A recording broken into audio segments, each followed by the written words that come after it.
Hello students, हम कर रहे हैं coordinate geometry exercise number 7.1 class 10 CBSE का question number 4। Check whether 5, -2, 6, 4 and 7, -2 are vertices of an isosceles triangle. तो देखो, हमें बताना है कि ये जो पॉइंट्स दिए हुए हैं क्या ये आइसोसेलेस ट्राइंगल के वर्टाइसेस हैं कि नहीं। ठीक है, तो हम एक ट्राइंगल पहले बना लेते हैं और नेमिंग कर देते हैं। चलो, इसको ए ले लिया, इसको बी ले लिया और इसको सी ले लिया। सारे पॉइंट्स के कुछ तो भी हम नाम दे देते हैं, जो दिया हुआ है उसमें से ही हमें देना है। ठीक है, तो 7, -2 और इसको मैंने दे दिया 6, 4।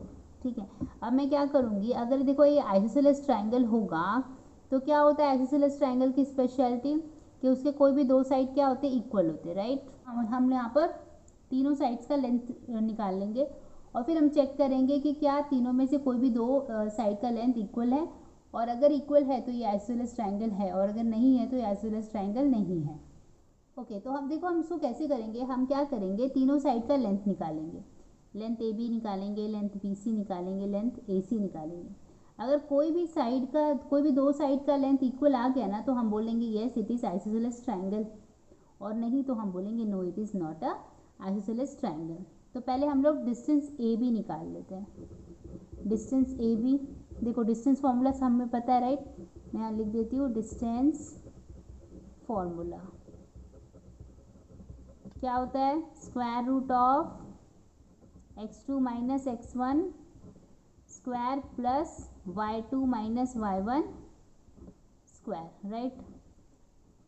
तो हम लोग क्या कर लेते हैं, अभी हम लोग ए बी निकाल रहे हैं, राइट। ए बी का डिस्टेंस निकाल रहे हैं, तो एक को हम लोग लेते हैं x1 y1 और दूसरे को ले लेते हैं x2 y2, राइट। ओके, तो देखो इस फॉर्मूला में हमें फ्रेम करना है इसको। तो x2 क्या है, देखो हमारा x2 हमारा 6 है, तो मैंने 6 लिख लिया, माइनस x1 क्या है 5 है, 5 लिख दिया, इसका स्क्वायर कर दिया, प्लस y2 क्या है 4 है, माइनस y1 क्या है -2। ठीक है, और डाल दिया मैंने इस पर स्क्वायर रूट। तो ये क्या हो जाएगा 1 का स्क्वायर प्लस, यहाँ ब्रैकेट ओपन कर रही हूँ तो 4 + 2 हो जाएगा, और ये क्या हो जाएगा 1 + 6 का स्क्वायर, राइट। तो ये क्या हो जाएगा 1 + 36, तो ये क्या आ जाएगा 37। ठीक है, तो ये क्या आया मुझे आया डिस्टेंस बिटवीन ए बी। ठीक है, अब मैं निकाल लेती हूँ डिस्टेंस बिटवीन ए सी डिस्टेंस बिटवीन ए सी निकाल लेती हूँ। तो मैं लिख लेती हूँ डिस्टेंस ए सी।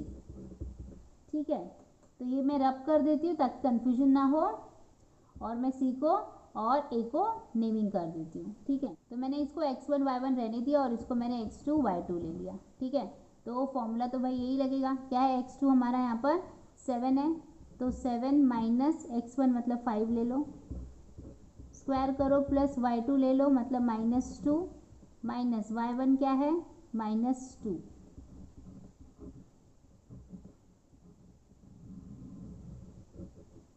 ठीक है, आगे जाते हैं। देखो ये क्या हो जाएगा 2 का स्क्वायर प्लस, यहाँ ब्रैकेट ओपन करेंगे पहले, -2 माइनस माइनस प्लस हो जाएगा।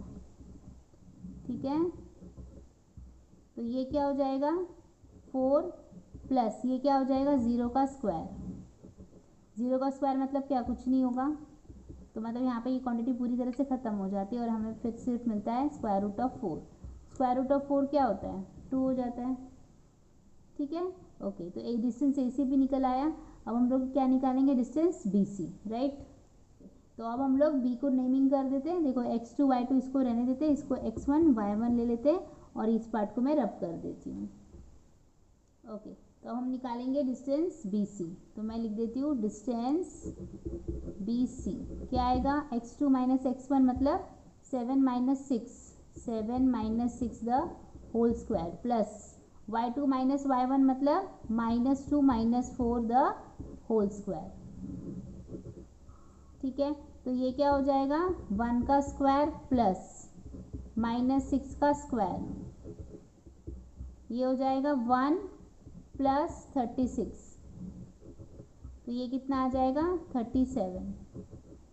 ठीक है, तो क्या देख पा रहे हैं हम लोग, देखो BC हमारा BC का डिस्टेंस 37 आया है और AB का भी डिस्टेंस 37 आया है। ठीक है, देखो AB का डिस्टेंस हमें कितना आया 37 स्क्वायर रूट ऑफ 37 और BC का जो डिस्टेंस है वो भी आया है स्क्वायर रूट ऑफ 37, मतलब दो साइड हमें इक्वल मिल गए। AC तो हमें 2 आया है, तो अगर दो साइड कोई भी इक्वल है तो yes it is isosceles triangle. तो हम यहाँ पर लिखेंगे as distance AB is equal to distance BC, it is isosceles triangle।